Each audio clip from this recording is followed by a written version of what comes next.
Some lessons aren't about swimming, they're about learning how to breathe again.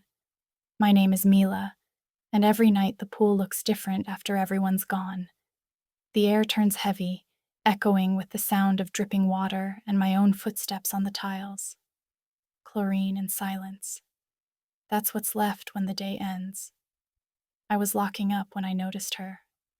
Leya, the last student from the evening group, still in the water, floating on her back, eyes open, staring at the ceiling lights.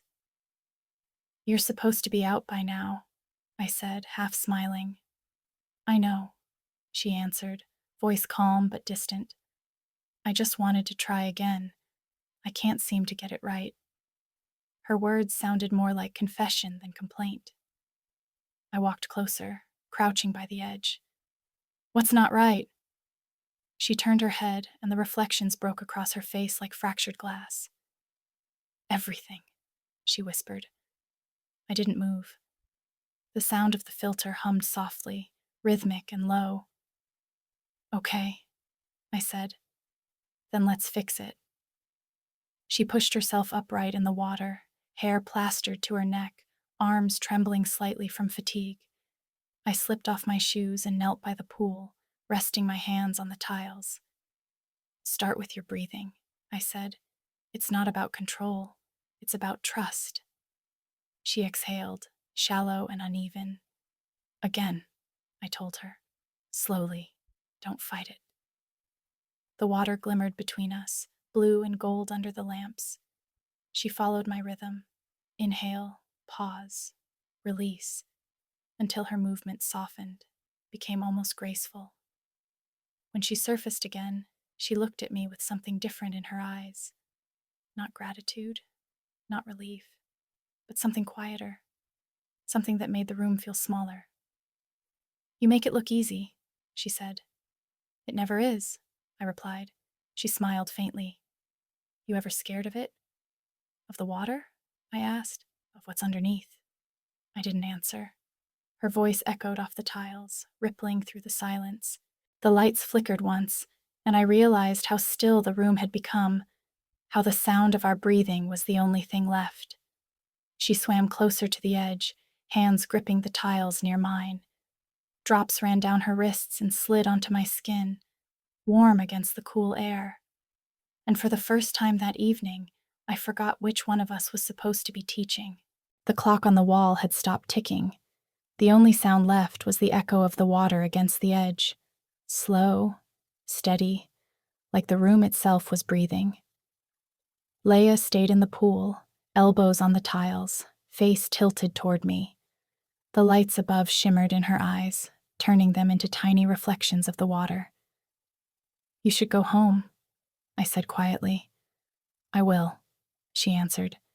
"Eventually." Her tone wasn't defiant. It was gentle, like she was asking me to stay too. I sat down, the cool tile against my legs, the faint vibration of the filter humming through the floor. "I never liked empty pools," she said. "They feel like they're waiting for something." "Maybe they are," I replied. She smiled faintly. "You always talk like that?" "Like what?" "Like everything means more than it should." I didn't answer.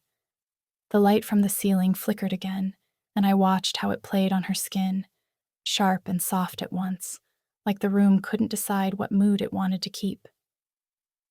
"You said it's about trust," she whispered. "How do you know when you have it?" I thought for a moment. "When the silence feels like breathing," I said. She looked at me, eyes steady, unblinking. "Then I think I trust you." For a second, neither of us moved. The water rippled faintly as she pushed away from the edge, gliding backward. Her reflection shimmered beside her, two versions of the same person, both reaching for air. When she stopped, the space between us wasn't far, but it felt like it carried everything we hadn't said. "You know what scares me?" she asked. I shook my head. "That I'll always be waiting for someone else to tell me how to breathe." I exhaled, slowly, deliberately, and she followed, as if on instinct. The water calmed, the sound of it folding into our rhythm. For a long while, we just stayed there. Not teacher and student anymore, just two people suspended in blue light, trying not to break the quiet. When she finally climbed out, her movements were careful, deliberate. She stood over me, dripping water that glittered under the lamps. "Thank you," she said. "For what?" "For not pretending it was just about swimming." I smiled, unsure if she'd see it. "Take care of the water," I said softly. "And you?" "I'll take care of what it left behind."